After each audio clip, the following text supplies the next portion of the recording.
Zoti Meçallar, ju keni shërbyer si një ushtarak në fushë të rëndësishme, specifike, por dhe si ushtarak i nivelet larta. Unë ju kam parë, ju keni dalë në media për këtë luftë, por ç'është tani pas kaq kohësh nga dita kur plasi kjo luftë? Pak e pa kuptim të, dhe ç'është në fokusin tuaj, me fare pak fjalë, a mund t'i thuash një gjë shikuesit? Lufta kur nisi me objektiva afat shkurtra, le të themi disi të arritshme, pra ishte e kufizuar nga pikpamja objektive dhe duke se kishte një strategji dalje. Mos ndoshta i bëri si, ja u them shpesh në studion kolegëve, që mos e bëri si me që mori lehtësisht atë shoferin e autobusit, Moduron, e kapi me njëre të gjitha dhe mendoj se ishte e njëjta gjë edhe me një shtet 100 milion. Nga dita e 9 se 10 doli jashtë kontrollit, nga pikpamja e objektive strategjike. Momenti deri në momentin sa Izraeli goditi fushat e gazit që midis Irakut, Kuvajtit, Katarit dhe Iranit, lufta duke se ishte me objektiva të arritshëm. Sepse tre ishin objektivat: azgjësimi i armatimit bërthamor, azgjësimi i sistemit raketor dhe heqja e mundësisë për çështjen e organizatave proxy, mbështetjen e organizatave për pra, në një farë mënyrë objektivi ishte i qartë ulja e peshës ose e ndikimit të Iranit në sigurinë rajonale të vendeve arabe. Pra, kjo ishte si objektiv, duke në një farë mënyrë që quhet në termet të përgjithshëm demilitarizimi i Iranit. Ky ishte objektivi në tërësi. Nuk ishte që në fillim të luftës. Ato që ne dëgjuam jemi shumë okej, por tash çfarë ndodhi? Tani po shohim një gjë pa kuptim. Ka ndodhur një gjë shumë e rëndësishme. Shumë e rëndësishme që nuk ka ndodhur në 80 vjet të historisë së luftës në Amerikë. Është operacioni i parë ushtarak i Amerikan që nga lufta e dytë botërore që nuk është nën kontrollin amerikan. Është operacioni i parë që ka zhvilluar Amerika, lufta e parë që ka zhvilluar, që mbas luftës, që para luftës parë dytë botërore. Po kush e ka ndodhur? Është ndarë në dy drejtime. Pra, nuk ka kontroll amerikan të luftës, është ndarë në dy. Izraelitët kanë kontrollin e tyre, amerikanët kanë kontrollin e tyre. Dhe kanë ndarë territoret e Iranit.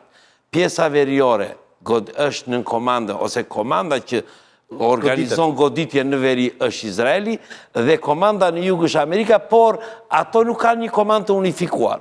Kjo, çfarë ka ndodhur, duke mos pasur një komandë të unifikuar? Izraeli ka dalë jashtë kontrollit të drejtimit operacional amerikan, duke targetuar objektiva jashtë qëllimeve dhe objektivave të luftës. Qartë. Pra, kemi një mungesë kontrolli amerikan dhe një mbi kontroll ose drejtim të operacionit nga ana e Iranit. Dhe kjo ndodhi në ditën e 9 ose 10. Këtu ndodhi kthesa e luftës. Në momentin që u goditën objektiva, që u godit fusha e gazit që ndan Irani me Katarin. Këtu ndodhi momenti që Amerika humbi objektivat strategjike. Pra, nuk ishte më dhe u kthye. Dhe çfarë ndodhi? Këtu ndodhi dhe goditja ose kontrolli. Deri në këtë moment, trafiku në Ngushtic ishte, nuk kishte trafik, por nuk vinte për shkak të bllokimit të Iranit, vinte për shkak të agjensive të siguracionit. Kjo goditje e fushave të naftës bëri që Irani të marri kontrollin. Dhe çfarë kemi sot? Sot kemi që për Iranin, Ngushtica e Ormuzit është qendra e gravitetit të saj, pra në qoftë se nuk i merr kontrollin e Ormuzit, nuk e çfarë i bëri Iranit, kurse për Amerikën është dobësia kritike e saj. Pra jemi në dy pozicione komplet të ndryshme. Dhe ndodhi në ditën e 10 të operacionit. Sot Amerika e ka humbur objektivin e luftës. Nuk ka më objektiva. Pra nuk vepron, vetëm reagon. Po, por Amerika ka pasoja. Po. Sidomos ky president. Çfarë do ndodhi? Në nëndor, Se gjithë problemi është do të ballafaqohet me zgjedhje. Çfarë po kërkon sot Amerika? Sepse në fakt aty nuk ka pas armë pushim. Armë pushimi nuk ka ekzistuar, edhe pse ka deklaruar presidenti Trump. Sepse nuk mund të kesh armë pushim duke pas blokadë. Nuk ka mundësi. Blokada është pjesë e luftës. Nuk mund të ketë. E dyta, vetë iranianët prishin armë pushimin, përveç se amerikanët nuk e deklaruan heqjen e blokadës, iranianët godit në anjet tregtare. Pra që do të thotë armë pushimi u prish. Por si do të zgjidhet, se ky është gjithë problemi, si do të zgjidhet, Amerika duhet të gjejë një rrugë dalje. Duhet të dali nga kjo spirale që ka Mendoj që presidenti Trump e gjen këtë... Nuk është presidenti Trump, jo. Problemi që Amerika ka hyrë, shiko, çështja e luftës në Iran ka të bëjë dhe me kapacitete strategjike që ka humbur Amerika vetë për shkak të lëvizjeve të pakontrolluar në leadershipin politik dhe ushtarak që ka të kohët e fundit. Sidomos të kohët e fundit. Shiko, unë po i mban me drejt shefi Pentagonit. Është një ish ushtarak që nuk ka komanduar, ka menaxhuar deri në 100 ushtarak. Shefi madh tani. Shefi Pentagonit. Po. Ka eksperienca më e madhe e tij ka qenë shefi i zyrës së 100 vetave. Ka qenë, nuk ka qenë komandant. Shefi i shtabit përgjithshëm që kemi sot në Amerikë. Nuk ka qenë ligje ka duhet të ketë qenë gjeneral me 4 yje dhe duhet të ketë qenë komandant një komande madhore. Nuk ka qenë as me 4 yje, nuk ka qenë as komandant një komande madhore. Pra, ka mungesë eksperiencë.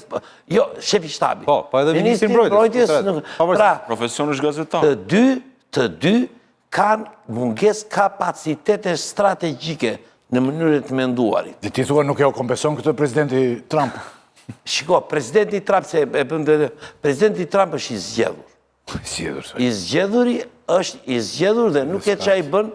S'ke që i bën zgjedhurit? Po, nuk e çaj bën. Atë, prandaj ai merr staf. Në luftën në ratën e parë, kur ishte president, edhe kë kishte ministër lufte? Kishte James Mattis, general me 4 yje. Qertë. Ishte i njohur në Amerikë që kur ishte general, jo kur u bë sekretar mbrojtje. Dhe amerikanët thoshin që e dim ku kemi president, po flem të qetë se kemi Mattis në ministrin e mbrojtjes. Kurse sot i ka të gjithë, prandaj po them. Por në gjykimin tim do të ndodhi një histori e tillë. Amerika do gjejë një mënyrë për të dalë nga lufta dhe për të dalë nga lufta do të jetë një bombardim masiv dhe largim. Mund të jetë një, domethënë që për të shtuar, bie dakord plotësisht me zotrin, por çështja është që në tavolinë është edhe një marrëveshje me 10 pika. Cila do të jetë kosto e kësaj shkëputje apo kësaj dalje nga lufta e Shtetet Bashkuara të Amerikës? Mos harrojmë që Shtetet Bashkuara të Amerikës në atë rajon, në atë region kanë shpenzuar një kosto të jashtëzakonshme, qoftë resursesh apo burimesh njerëzore, qoftë me luftën në Irak, qoftë me luftën në Afganistan që vindes në kuadër të lindjes mesme, qoftë me ndërhyrjet ndryshme në Arabinë Saudite dhe në vendet e Gjirit.